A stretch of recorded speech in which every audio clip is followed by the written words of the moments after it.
Hello, insiders, and welcome to this new episode of the EU Bubble Insider. Our guest today is Filip Lugovic, the managing director and co founder of Right Street Digital. Filip, it's a pleasure to have you with us today. Christoph, pleasure to be here. I've told you this before, but I'm going to say it one more time because now we are on record, right? Congratulations on this great project. I've listened to quite a few conversations already that you had with some very interesting people. This is something that I feel that the EU bubble needed for a while, and I'm glad you're doing it, and I'm glad that I can be a small part of it today as well.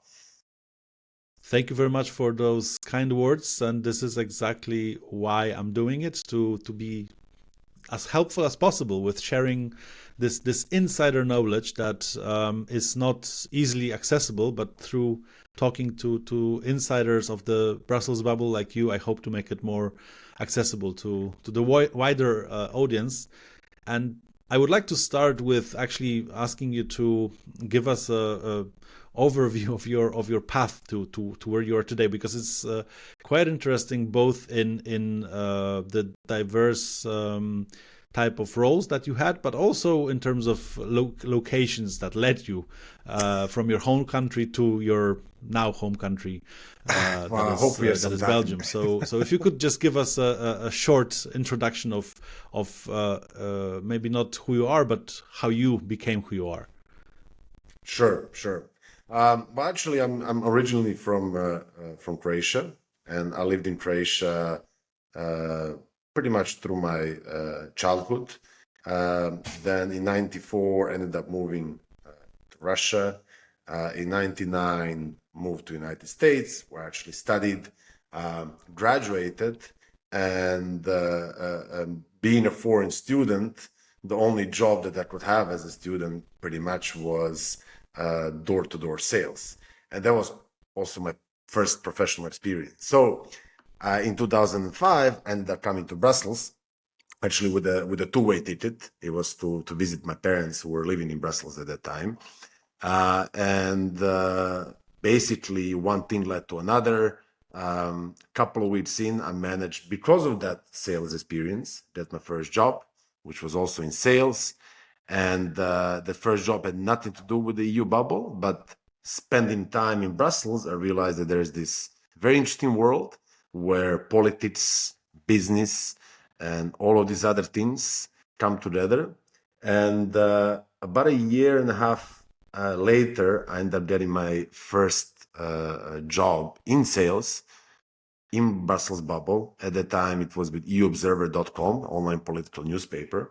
And obviously, EUobserver being read by policymakers, my job was to find advertising clients, which were basically trade associations, different organizations operating in the EU bubble who want to communicate with that audience.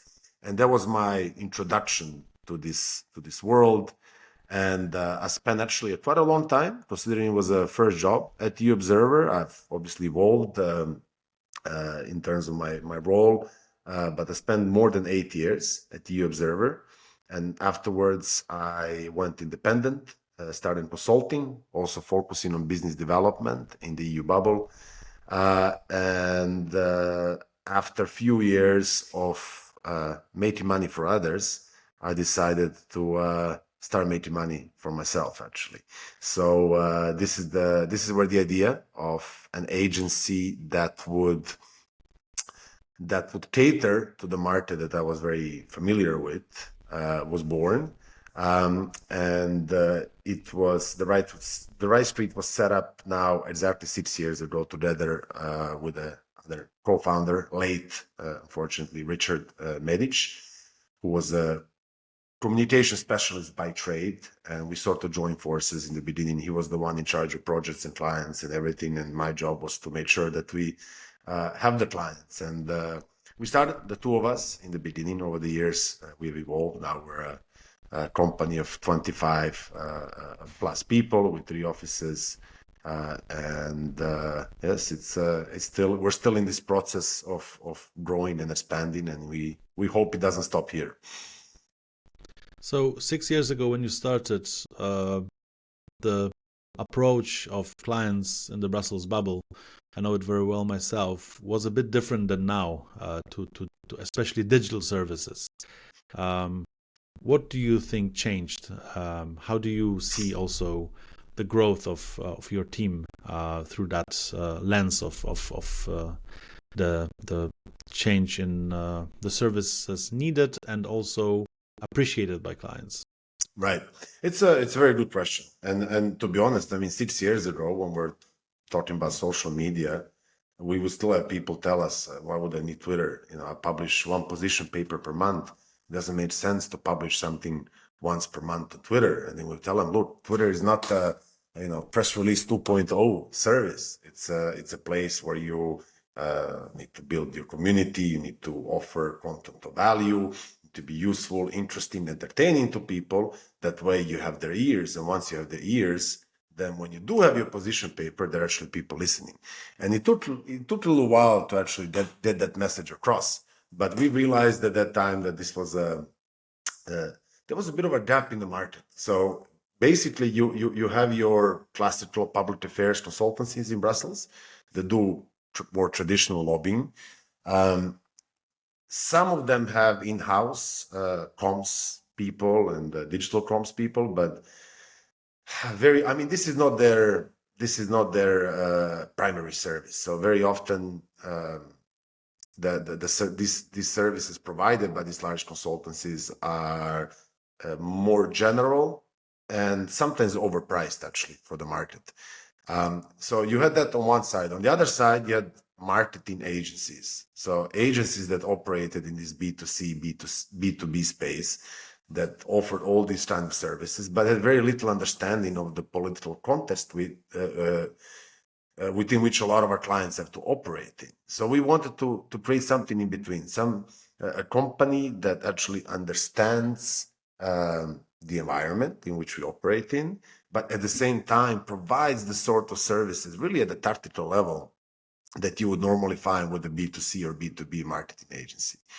And we felt at that time there was a demand for this in the market, and this was our assumption. Luckily for us, this assumption was correct. But as you said, things have evolved in a couple of ways. So one way that's very obvious, in the beginning, we really had to sell it to people. Now, people, I mean, you're not going to talk to somebody in public affairs in Brussels who's going to tell you, yeah, I mean, social media, it's irrelevant. This is not for us. We send a newsletter or something along these lines. So that has evolved. The market has matured, definitely. We see other agencies doing similar things as well, which is fine. The cake is big enough for everybody to have their piece, and having seen other agencies emerge is also a proof that what we decided to do 6 years ago was the right thing.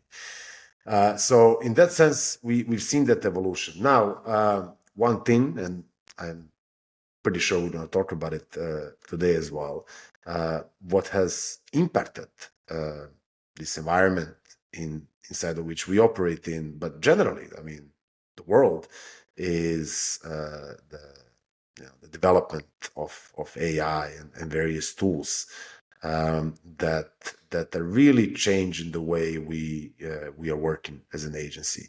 So we're still yet to see in which direction things will go and how things will change. But one thing is certain: they will change. It's interesting that you bring up AI, because that's exactly the topic of my follow-up question. Because to me, it seems that an interesting thing happened with all this new tools, ChatGPT, and also other tools implementing AI solutions, getting better and better. We were all convinced, at least that was my feeling, that when AI finally arrives, it will take the jobs of drivers, of construction workers, like labor that has to be done with hands rather than brains. And apparently the situation is totally opposite. Don't you fear, as a business developer of a business that sells services that are so easy to replace, as it seems, that at some point agencies, consultancies that provide those kind of services will be out of business? Um, to be fair, not at all. And I will explain this in more detail. So first of all, as an agency, our job is not to say these are sort of the services we provide and then just push this onto the market. As a business, you need to hear, you need to listen and hear what the market needs. And then it's your job as a service provider, because that's essentially what an agency is. It's your job to define your services in a way that they help people solve problems that they have at that point of time. And that evolves, and that's normal. So I have no problem with that. So just purely from a business development perspective, we just need to make sure that our services correspond to what the market wants at that point of time. So if people, instead of having us design things for them, want to learn how to use tools so they can design things themselves, then our service is going to be to teach them to learn the tools that will help them design things themselves. So for me, it's fairly straightforward. Now, having said that, I don't see really things shifting that rapidly. Although, I mean, obviously, what we have seen happen with AI over the last year, I mean, this is it's huge, and it's just the beginning of a revolution. I mean, you look at the industrial revolution and the impact it had on civilization as a whole. I think this is going to be incomparably bigger.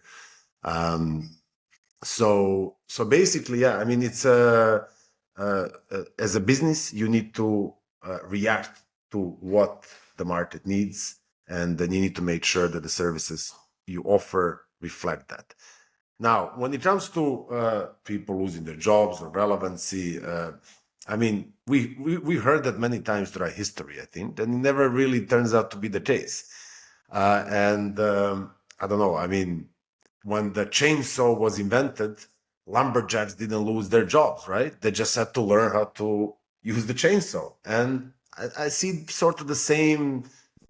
I see us in the same kind of a situation. We just need to make sure that we have the knowledge that our clients need, and if we manage to do that, then I don't see a threat to our business. So what kind of new skills do you think are most necessary right now?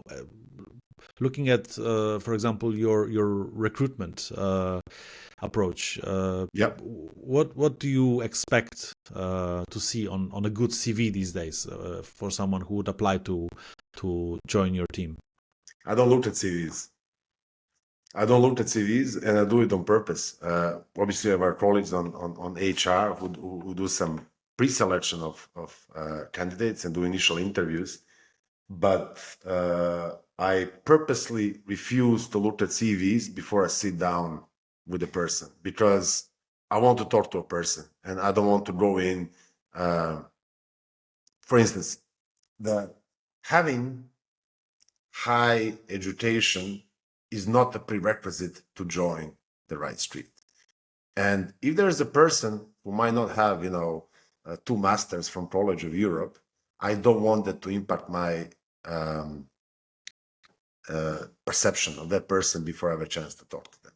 Because you asked which skills young people need to learn. And if I tell you what I think is relevant today for them to learn, at the pace things are moving, tomorrow this will be relevant.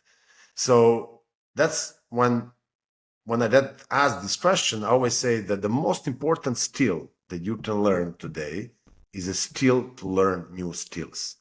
And once you see that in people, then you know people will evolve. And this sort of feeds into what I just said before of us having to evolve as an agency. So if we have, I don't know, somebody on a design team who doesn't want to acquire new ways of doing things, then this person will not be able to be part of our team for for a long period of time, just because the market demands are evolving. We need to be able to evolve. In order to be able to evolve, you need to constantly learn new things. And for that, the most important skill is the skill of learning new skills, if that makes sense. That's, I think, a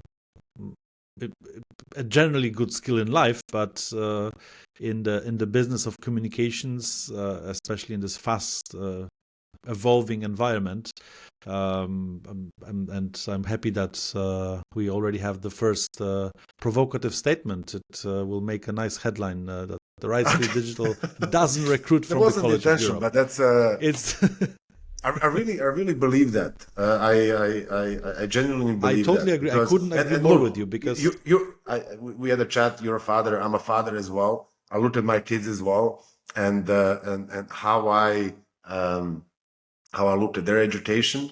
And for me, this is it's really the skill to learn new skills and the self discipline that you need to learn in order to be able to do that on consistent basis. And these are the two things that are fundamental, whether it's the kids, colleagues, whatever. I mean, if you want to evolve, these two things are these two things are crucial. Philip, I think you have been long enough in the Brussels bubble, part of the Brussels bubble, to be able to answer this question with something interesting. If I would give you a magic wound that would allow you to uh, change one thing in how the Brussels bubble works, um, and that could be possibly a game-changing innovation.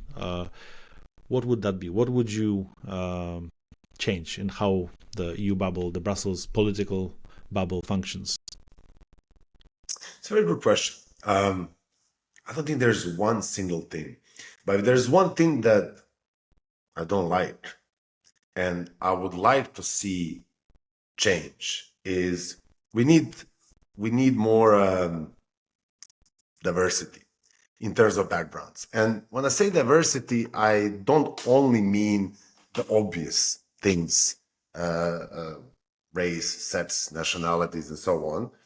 What I mean is really the backgrounds of what people bring, where people come from, and what people bring to the town.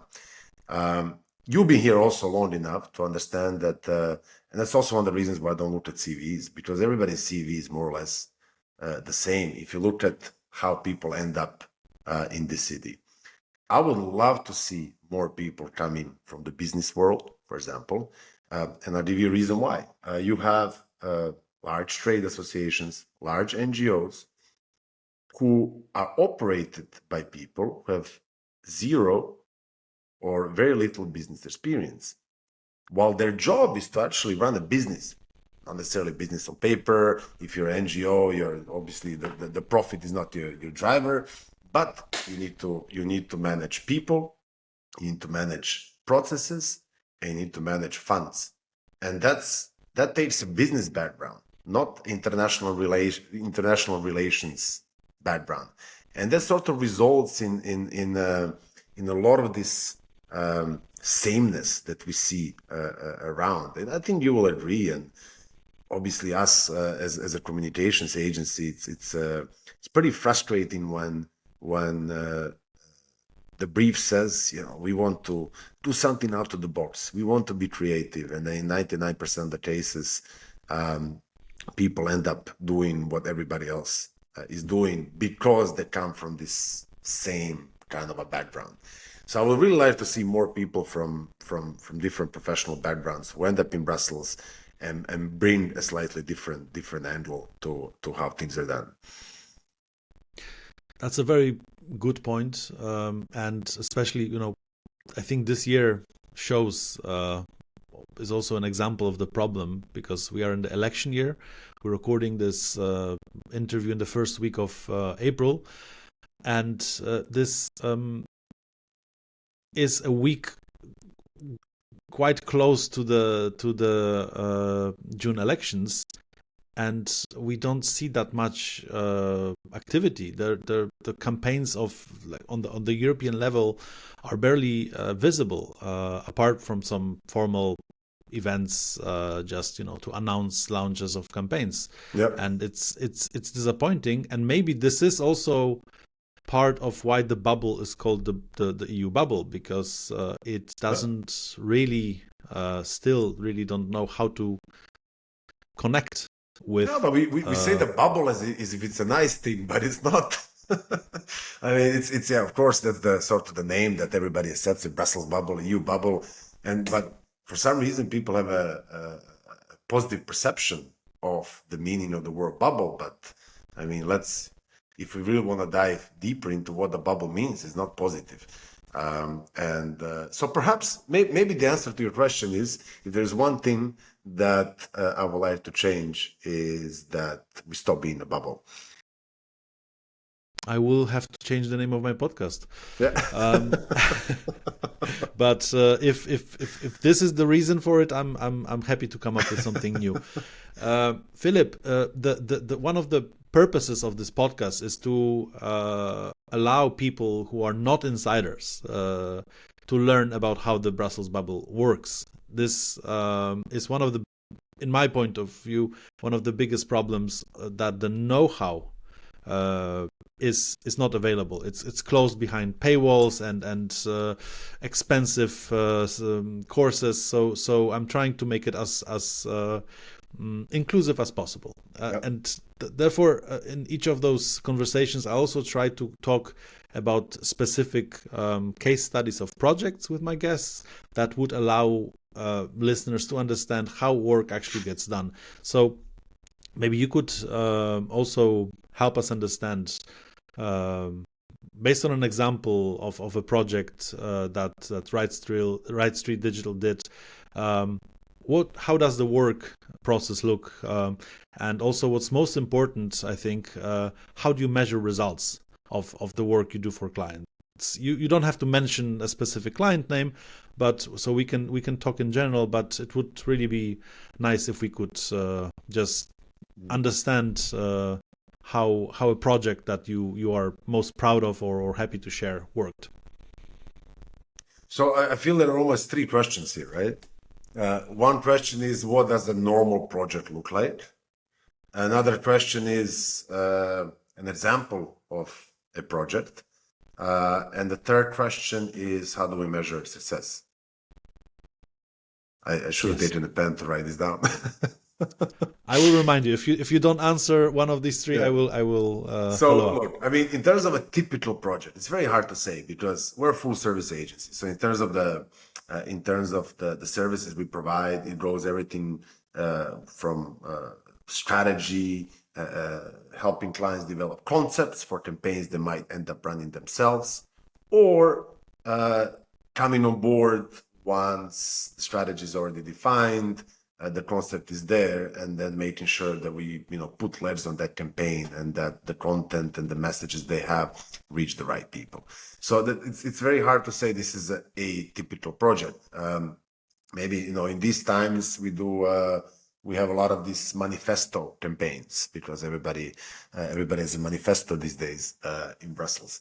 So obviously there we would help our clients to really, let's say they have 3, 4, 5 key asks. We would try to create one common theme around these asks that will bring them all together to have like a common denominator message-wise, but then also to have something that will be quirky or different that will help them stand out. Because at the end of the day, as you know, from a policymaker's perspective, when I look at what's being done communications-wise in the bubble, there's a lot of white noise, and you need to have a strong concept, a theme, something that breaks through that noise. So that will be the first thing that we would do, and then we would build content around it. And then the third stage would be, okay, how do we ensure that this content gets to the right people? And that's the part that a lot of people are forgetting for some reason.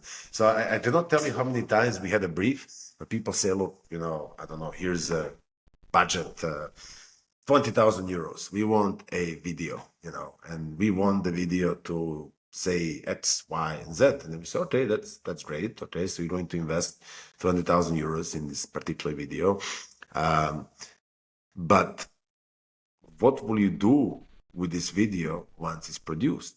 And for some reason, a lot of people forget about that element. And this is where what we put a lot of emphasis on. And that's also why we do a lot of paid campaigns as well, because using these various advertising platforms, digital advertising platforms, allow us to really take the content of our client and serve it right in front of the eyes of the people they're trying to reach, without paying, a lot of money to some of the publishers here in Brussels. So that's in terms of a typical project. If you look at these manifesto campaigns that we're doing now, that's sort of how it works. We take what they want to say, but we try to package it in something that's nice and something that will stand out. And then we build content around it, different formats, depending on the channels and audiences they're trying to reach. And then the third stage is making sure that content reaches the right people. So that's in terms of the typical project. In terms of one project, I don't know. I mean, I would refrain from mentioning specific clients or projects, but in terms of challenges that we come across, there are two red flags, and one of them actually feeds into the third part of your question regarding KPIs and measuring success.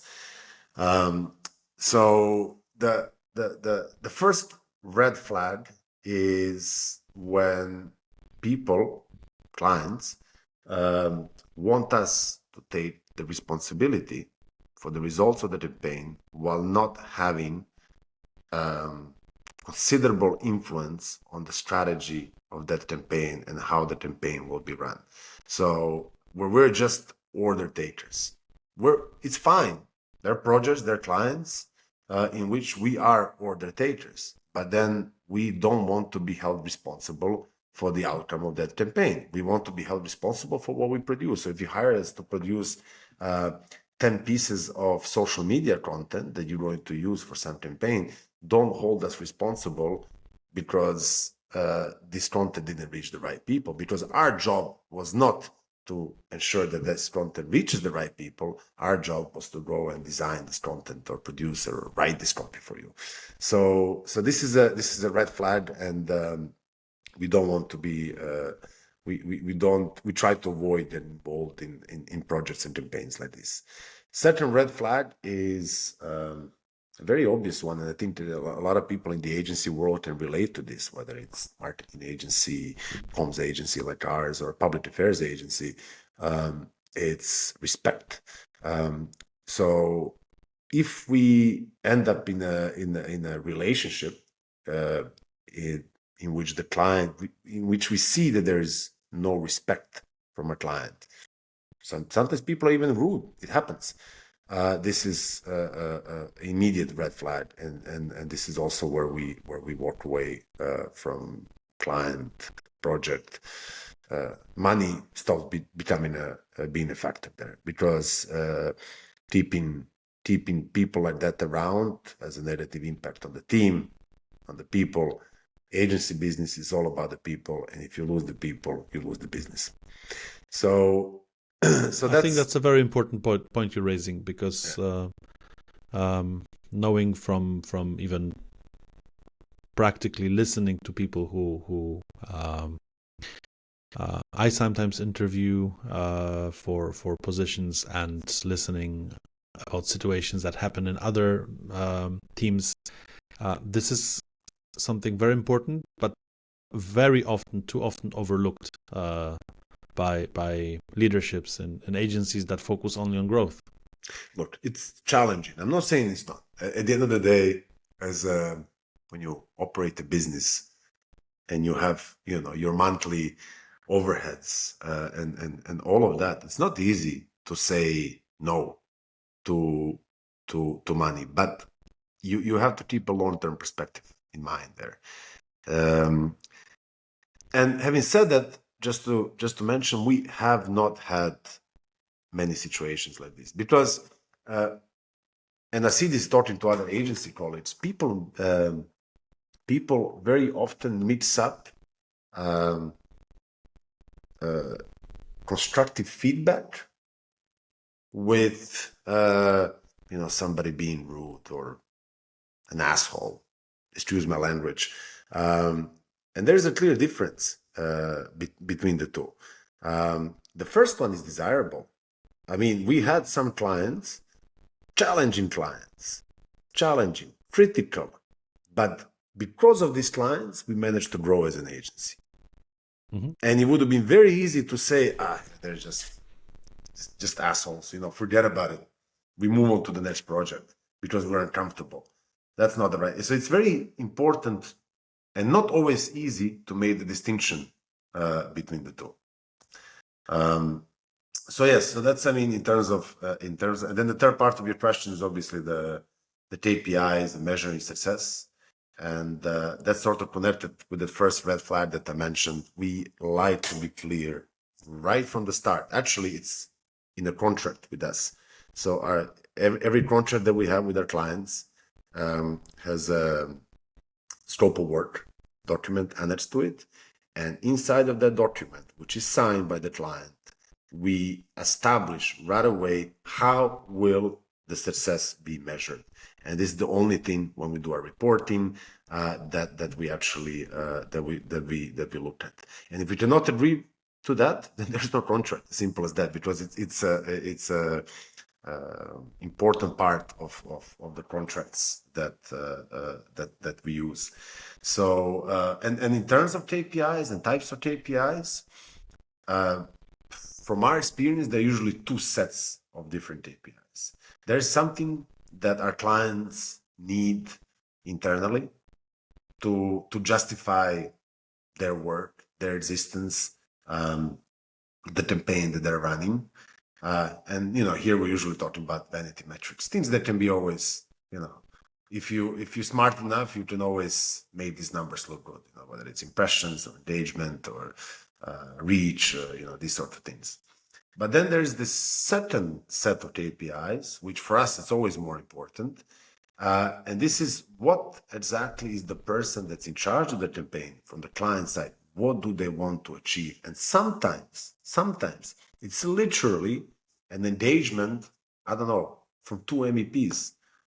So you might run a Brussels-wide campaign, but you don't care about the numbers. You care about the engagement from these two MEPs who play an important role in this particular committee, which is going to then facilitate your more traditional lobbying activities. So it's usually two very different sets of KPIs. Ones are more, I don't know, general, modifiable, easier to influence. And the second set is what really moves the needle on, because at the end of the day, our clients are not selling products, they're not selling services. They're trying to move the needle on the policy side of things. And the second set of KPIs usually focus on that. How does that help you in your quote unquote real world lobbying? I enjoyed listening to you talking about making the client understand the difference between your role in just delivering creative work, which sometimes is also good. I mean, if this is what the client needs, and delivering strategic advice on how to design the message and how to design the delivery of the message to the recipient. Because what I also often speak with guests of this podcast is how to make the message understandable for the desired audience, which in the case of the Brussels bubble is often very specific and very very niche. Sometimes you want to reach 10 or 20 people with your activities, and then very often. I'm getting to a question now. Very often in this job, you deal with very industry specific technical, for example, fact based arguments. Now, have you discovered some efficient way that you could share in making those complex industry specific messages understandable for even a 7-year-old? Well, I got a 7-year-old at home, so it's always it's a good way to test concepts before they go live, right? No, it's a fair question, and there are two things here basically. There's one thing on which since day one we put a lot of emphasis on, which is really understanding the audience.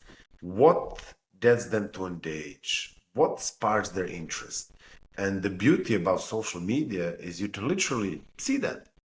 So obviously there are tools that help you analyze, but sometimes the good old manual approach where you take, 7, 8 key people from your target audience and you look at what they're doing online, what they're saying, who do they engage with, whose content they share, because then you also know who is influencing them and what do these people care about. That's sort of your extended audience as well. So you need to keep this in mind when you run campaigns.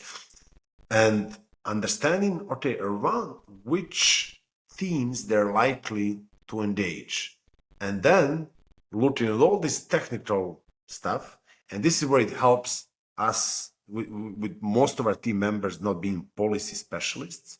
So if we can understand it, then we know that's the way to present it to that audience as well. And then finding the link between all these technical facts and messages and policy asks and connecting it to what these people are actually interested in, because communications campaign will never work if you just try to push things. It's really about pulling. It's about creating the pull. It's to understand what people want to hear and then packaging your message inside of what they want to hear.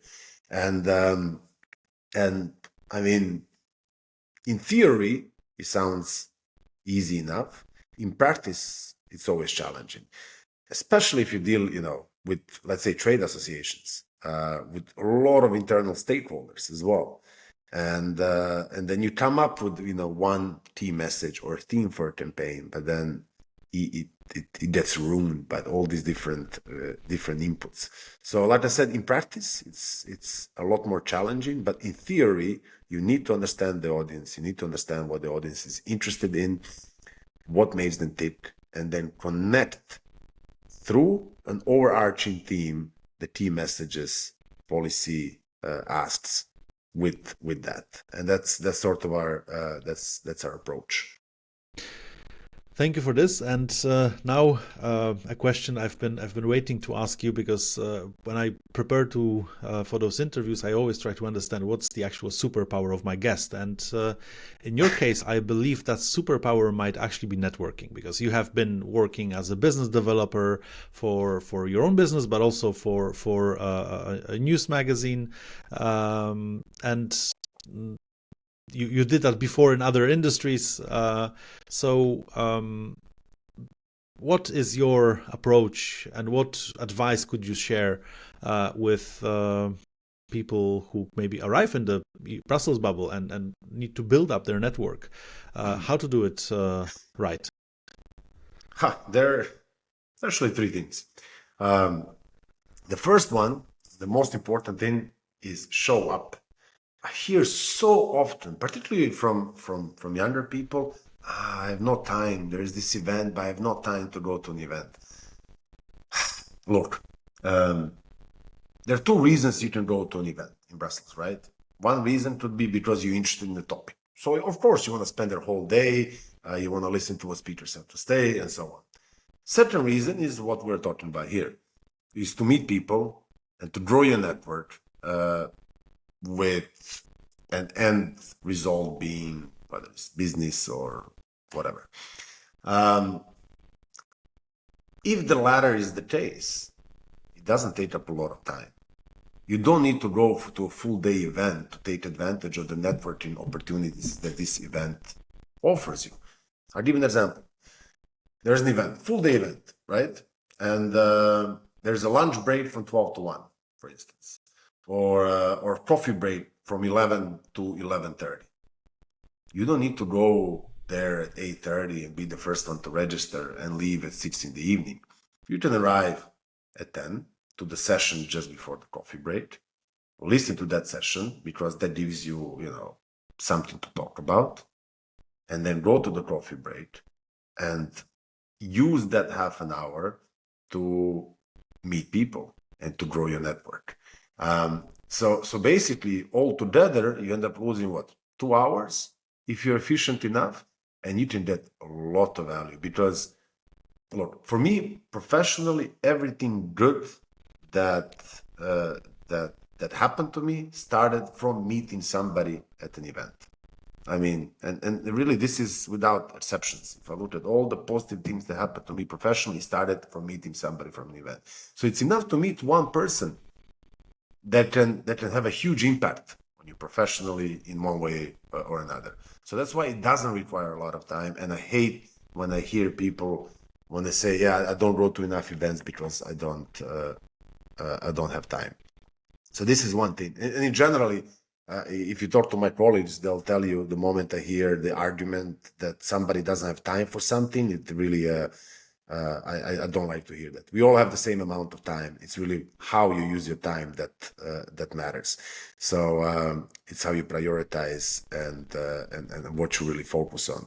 So generally, this argument I don't buy. Find time, 1 or 2 hours. Everybody can find, show up, be there. Because without that, everything else is pointless, right? If you're not there. Second thing is be genuine. I see so many people in networking events that they meet you and that they right away, I feel like I'm being approached. When I lived in the United States, you go to a car dealership and then you feel like a prey, from all sides. People are coming, try to sell you things. And sometimes I feel like that at events, and that's the wrong approach. People just want to run away from that. Be genuine. Treat it like a house party. Like you went to it's a Friday night. A friend calls you, and you go to a party, and then there are a bunch of people you don't know. Act in the same way. Well, more or less, right? Minus the beers you might end up consuming at that house party. But approach it in the same way. Focus on people, not on what they do. And then third thing, once you follow up, and that's a very important thing. I know a lot of people go to events, make connections, make introductions, and they don't follow up. Once you follow up, and once you take it outside of that event, once you understand a bit what is this person about, what they do, what is their problem, then you can talk business. But never at the event itself. There it should be purely who are you, what are you, where are you from, what are you working on, interesting, these sort of things. It has to be a very kind of a human conversation. It shouldn't be a business conversation. And this is my experience. Some people might do it differently, but my experience has always been like this.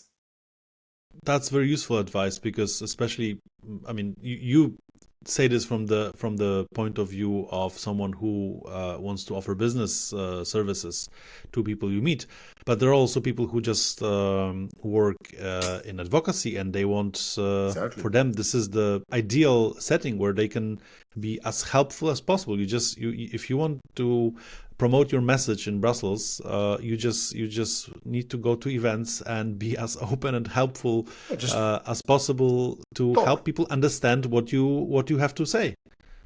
Exactly. And honestly, sometimes I personally grow to understand of if somebody's even curious about what we do.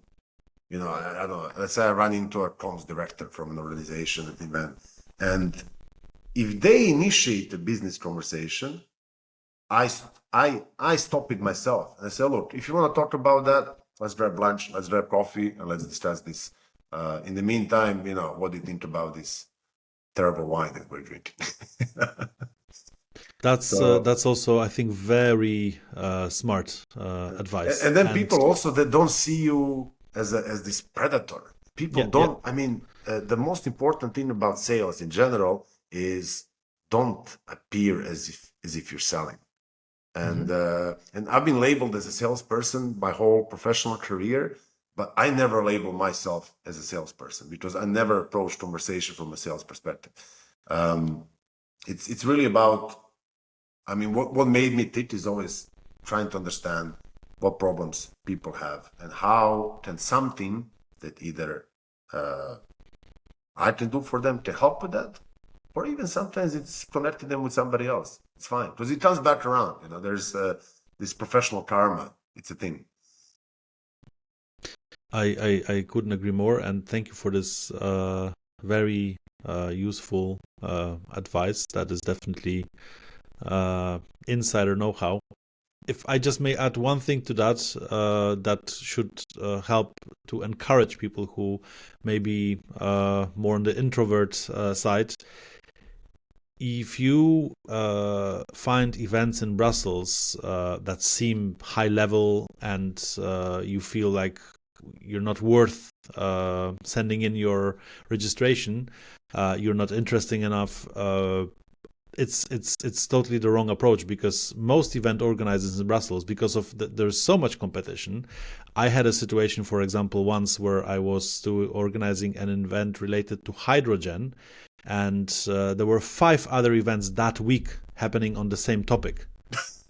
And that's sometimes the case in Brussels. So actually, if you send out your registration to an event, probably the organizer will be happy to welcome you, because everyone wants to fill up the room. I think you'll agree with that, Filip. 100%. That's I was in the event business for a short while, 12, 13 years ago. And I didn't like it. I mean, because with event management, it's always the best part of organizing the event is once it's done.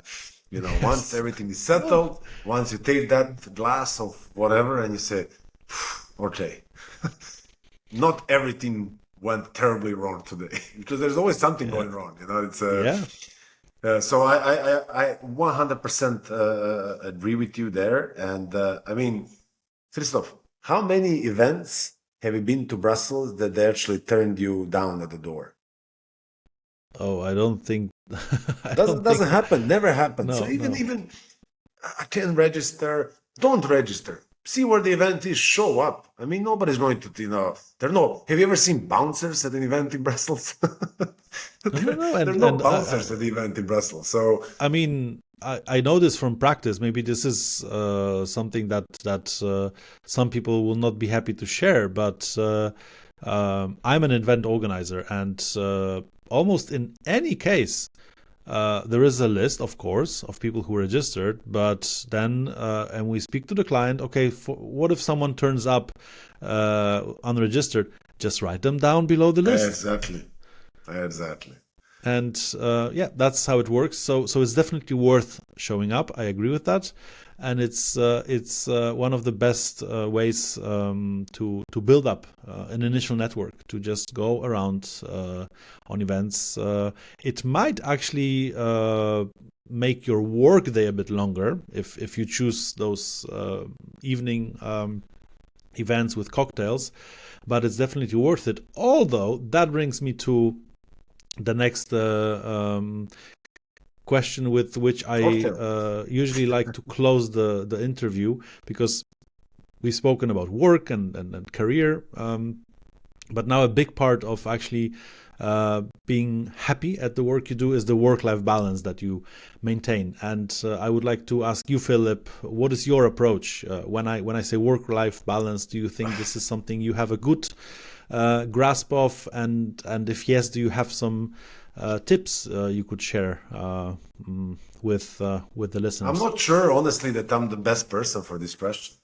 To be very frank with you, because I don't know, work-life balance.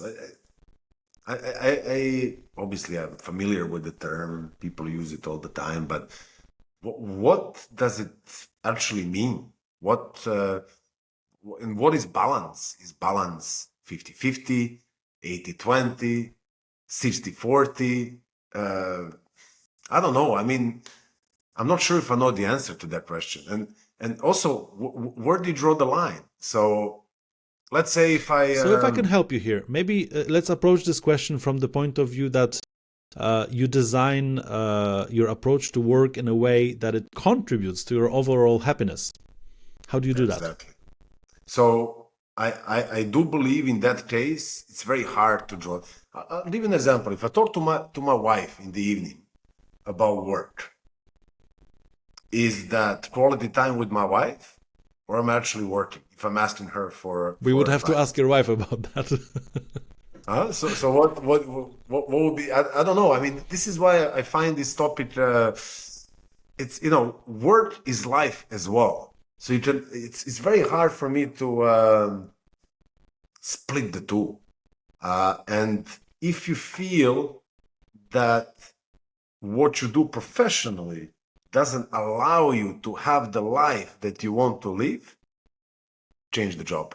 As simple as that. I mean, it's trying to block things and separate things. I think you end up in this kind of a rabbit hole of obviously I think about this a lot. Don't get me wrong. I mean, you can imagine the destiny that I've chosen of starting and running a business. It's time consuming. At the same time, my family is still my number one priority, and I always see how the two can be connected, and how being good at this one makes me good at this, and how being good here makes me good here as well. So I mean, having children actually made me take my professional life seriously. Up to then, in the 20s, you have different priorities in life. Let's put it that way. The moment that I knew I was going to be a father changed my whole perspective on that, on things. And then you realize, okay, well, you're not responsible just for yourself anymore. And I'm not talking only about financial means. It's what sort of a role model. Because, you can talk to kids all you want, but at the end of the day, they look at what you do. And and then you have to ask yourself, what kind of a role model do you want to be for your kids? So if you want your kids to grow up and be hardworking people and successful at what they do, then you also need to demonstrate that trait in your day-to-day life. So you also need to work hard. So if you're working hard, does that, I mean, you working hard has positive impact on how your kids are going to be brought up, because they look at you working hard. So they're likely to be doing the same thing in the future as well. So that's why it's I don't know, it's a tough one. Um, and I really wouldn't know where to draw the line. Sorry, I mean, I couldn't. You actually did draw the line by just showing how to structure the mindset here, because maybe the line is not needed here as much as the right mindset, because if you yourself have a structure that um, gives you fulfillment, and in your case it clearly does, I think that's the right way to do it. But maybe I'm also biased because I have kids myself and see things in a similar angle here. No, but again, it's a good topic generally, because you see a lot of stressed people, a lot of unhappy people as well around professionally, particularly in some parts of this EU bubble, and a lot of people think that the way to fix this is to really have these clear lines and boundaries, and I actually think it's more about changing your overall approach and what you do Yeah. and how you do it. You know, and a lot of people also talk about. I mentioned time before. It's even if you work, let's say you work 10 hours per day, right? 10 hours per day, it's a lot. I mean, a lot of people will tell you they work 10 or more, but effectively, a lot of people work more, 6 to 7. You have your lunch break, coffee break, chat with a colleague. But let's say you work 10 hours per day and you sleep 7, which should be enough for most people. And then you have 2 hours you spend, I don't know, eating, traveling to work, whatever. Still leaves you with 5 hours per day. 5 hours per day of time that, I mean, you can do a lot in 5 hours. You can spend quality time with your kids. I mean, you can do a lot in 5 hours. So I think a lot of people find themselves in this situation simply because they're not successful in managing their time. And that's perhaps one takeaway here is that get better at managing your time. You're going to see a less need of the work-life balance. That's true. Very true. Yeah, Filip, thank you very much for your time today for this no very problem. insightful chat that we had. And I'm sure it's going to be useful for both insiders and those who are aspiring to become part of this exciting industry that we Certainly hope work so. in. So thanks a lot. And thank you, everyone, for watching and listening to us. Christoph, thanks again. Keep on doing this great project.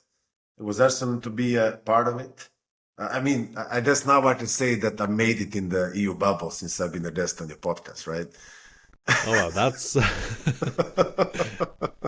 I will use this as a quote one day. Feel Thank free. you, Filip. Yeah.